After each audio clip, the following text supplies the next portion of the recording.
প্রতি বছর শতকরা 9.5% হারে লাভে চুক্তিতে 1,000 টাকা বিনিয়োগ করে 2 বছর পর ওই বিনিয়োগকারী কত টাকা পাবে? ঠিক আছে, আমরা এই অঙ্কগুলোতে প্রথমে আমরা 1 বছরের চিন্তা কাজ করব। 1 বছরেরটা যদি আমরা বাইর করতে পারি তাহলে অবশ্যই তাহলে আমরা 2 বছরটা পাবো এত পার্সেন্টেজ হারে। ঠিক আছে, আর 1,000 টাকার, তাহলে আমরা কি করতে পারি? 1,000 এর 9.5%। ঠিক আছে, তাহলে 1,000 এর যদি 9.5% আগে বাইর করে নিই 1 বছরেরটা, তাহলে এর পার্সেন্টেজ মানে কি উপরে যে সংখ্যাটা থাকবে তাকে আমরা কি 100 দিয়ে ভাগ দেব। এই শূন্য আমরা উঠাই দেবো। উঠাই দিয়ে কি কটা আছে? 2টো সংখ্যা আছে, আমরা 2টো শূন্য নিলাম। ঠিক আছে, একটা নিলেও সমস্যা নাই, তা আমরা 2টা নিলাম। তাহলে আমরা এই 3 শূন্য কেটে দিলাম। ঠিক আছে, তাহলে আমার কিন্তু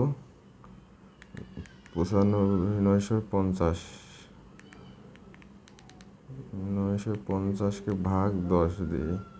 ও সেট, আমি তো আচ্ছা এই শূন্য যদি আমরা কেটে দিই তাহলে তো হয়ে যাচ্ছে। তাহলে কত হচ্ছে? 95। এই 95 টাকা কি 1 বছরের সুদ। ঠিক আছে, 1 বছরের সুদ। এখানে আমাদেরকে বাই করতে বলেছে 2 বছরের সুদ। ঠিক আছে, তাহলে যেহেতু আমরা 1 বছরের সুদটা পেয়ে গেলাম, তাহলে আমরা কি করব?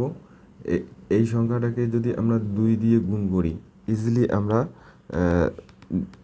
আমরা কি করতে পারবো? 2 বছরের সুদটা বাইর করতে পারবো। 100 কত টাকা? 90 টাকা। এই 190 টাকা হচ্ছে কি 2 বছরের সুদ। এটাই হবে আপনাদের অ্যান্সার। খুবই সহজ একটা অঙ্ক, এমসিকিউর জন্য এটা হয়তো 10 সেকেন্ড 5 সেকেন্ড লাগতে পারে আপনারা যদি বুঝে থাকেন। ধন্যবাদ। এবং এই ধরনের অঙ্ক অনেক ডিসক্রিপশন বক্সে পাবেন এবং ভিডিও লিঙ্ক দেওয়া থাকবে, অবশ্যই চ্যানেলটা সাবস্ক্রাইব করবেন। এখানে একটু আপনি খেয়াল করুন যে বলা হয়েছে যে ওই বিনিয়োগকারী কত টাকা হাতে পাবে। ঠিক আছে, আমাদের টাকা হচ্ছে কত এখানে? 190 টাকা। তার মানে সে 1,000 টাকা সে বিনিয়োগ করেছে, তাহলে মোট পাবে 1,000 যোগ 190। তাহলে মোট টাকা পাচ্ছে কত? 1,190 টাকা। এটাই হবে অ্যান্সার, এটা অ্যান্সার না।